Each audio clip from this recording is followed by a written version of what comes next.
Top 5 worst Shark Tank pitches ever. Hey there YouTube, tell me something, do you have a small startup that you want to get into the big time? Or do you have a struggling business that needs the help and expertise of proven investors? Well, if so, you might want to think of getting into Shark Tank.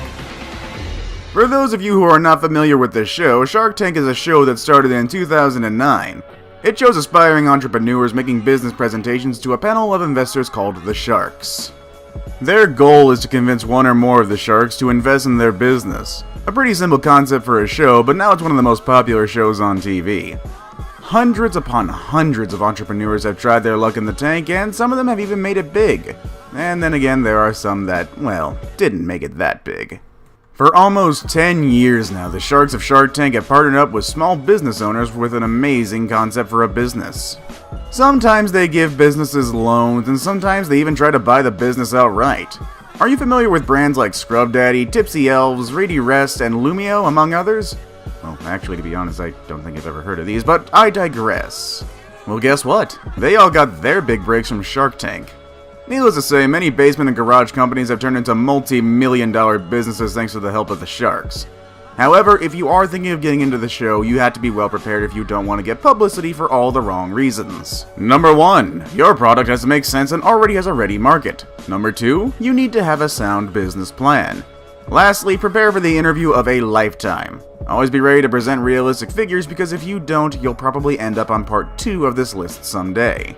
So before even trying to get into the show to present your product that will change the world forever, learn what not to do as you sit back, relax, and learn from the mistakes of these people as we present in no particular order the 5 worst ever pitches made on Shark Tank.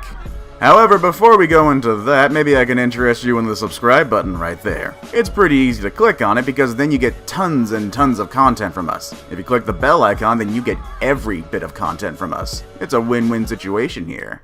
Hey, Top 5 Best here. Welcome back to a new video. Now, before the video starts, I want you to go down right now and hit that like button. Also, while you're down there, make sure to subscribe for more videos. If you do hit that subscribe button, then also hit that bell icon next to the subscribe button so you can turn on post notifications. If you have hit that like button, you did subscribe to the channel, then let me know by putting a comment below saying I subscribed, and I'll reply back to 100 lucky individuals. With that out of the way, let's begin, shall we?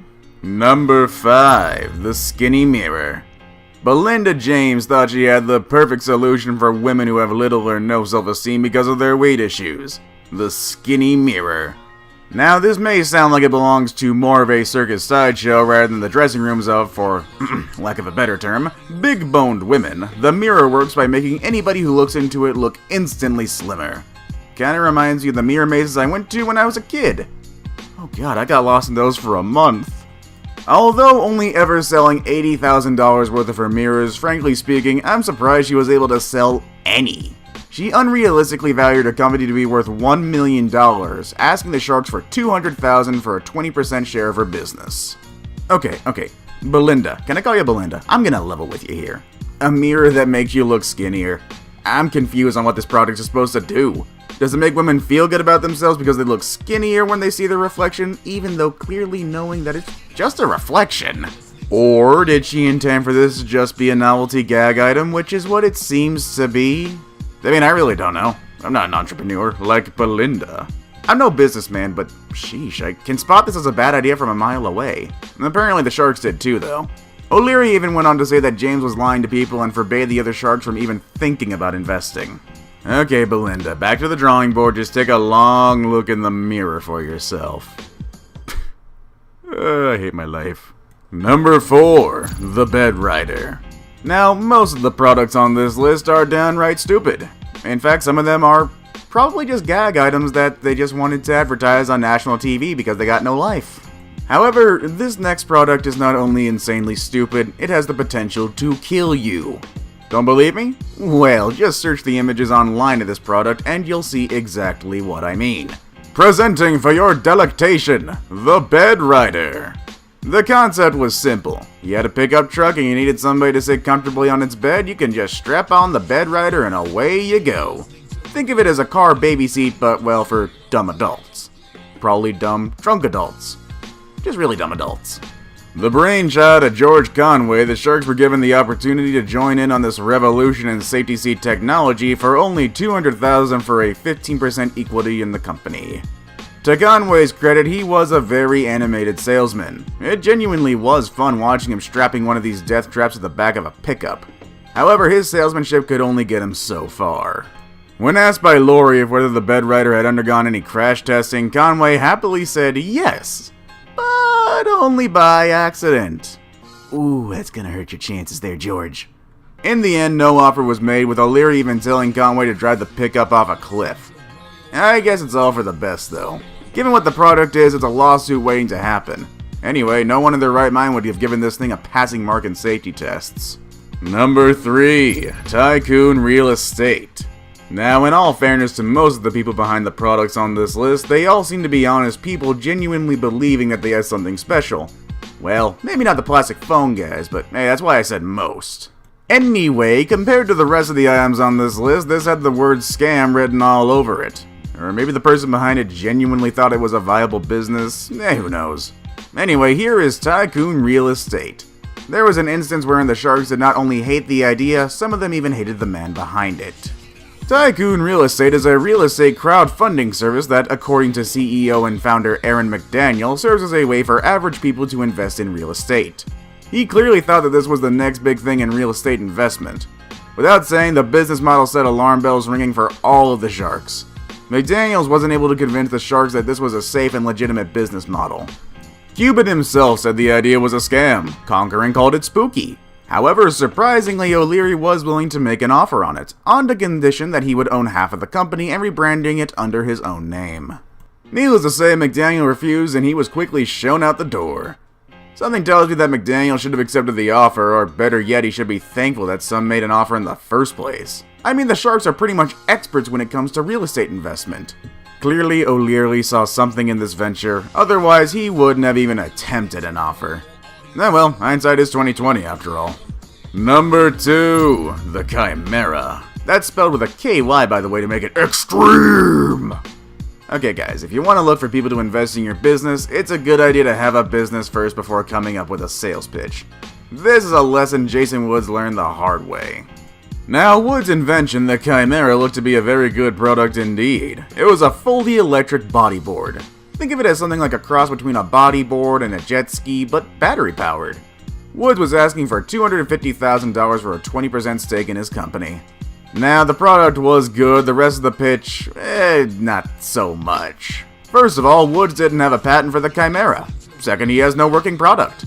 What he has is a single working prototype, which cost him $130,000 and 10 years to develop. And lastly, he didn't have a business plan whatsoever. No idea on how much each unit will cost to produce, no potential markets, no nothing. When Woods said he is now ready to take the Chimera to the next level, Cuban just told him he was full of crap. There really is a big difference between an investor and an entrepreneur, and Woods was clearly not the latter, which only goes to show it doesn't matter if your product is good, you won't get anywhere without a good business plan. That's kind of a shame, really. The Chimera looked genuinely like an awesome product. I mean, I could see myself riding one, powering over the waves in the sea and getting a tan on my back from the blazing sun and impressing all the ladies. Wait a minute, come to think of it, I take it back. I just realized that something powered by electricity and water don't mix. Oh, good job with keeping this thing off the shelf, Sharks. Number 1, Throx. Now, I'm gonna give you the best pitch I think I've ever heard in my life. When you lose a sock, what is the very first thing that you think of? Do you tell yourself, oh man, I wish socks would come in 3s. That way even if I lose one, I would have a spare. My life is pathetic. No? Me neither, honestly. For a man named Edwin Heaven, though, 3 socks in a pack seems to be very, very logical. So Heaven came to Shark Tank with this idea, and only this idea. 3 socks in a pack. No, there was nothing special about the fabric. No, he didn't redesign the sock to improve comfort. That's just it. He added 1 more sock to a pair. Heaven, clearly thinking that his idea will change the way people buy things in pairs forever, asked for $50,000 for a 25% equity in his company. Wow! This would change everything that have come in pairs forever! Just imagine, instead of buying a pair of shoes, you'd get 3. But wait, that's a problem. Would you get a left or a right shoe as a spare? We eat at a Chinese restaurant. What would you do with the extra chopstick if you don't lose one? Oh man, come to think of it, what's the use of a third sock if you, like me, are not prone to losing one sock? The sharks, thankfully, were very much not impressed and did not see this to be a legitimate business opportunity. Needless to say, none of them made an offer, with O'Leary even calling Heaven a vampire cockroach. However, I don't think that stopped Heaven from trying to make his idea a reality, because I'm looking at a site right now called Throx.com. I can't tell if this is a joking site or not, but all I know is that it's all based off of the Throx idea. Oh man, they actually have designs. New hot pink skulls, Throx. New cool mints. If this is real, I gotta give him credit for that. And that was it. Thank you for watching Top 5's Worst Shark Tank Pitches Ever. Be sure to hit like if you liked the video and hit share to spread the word to your friends. Also hit the bell icon so that you will be notified every time we upload a new video. And believe me, we upload new and interesting videos all the time. Again, thanks for watching and see you next time.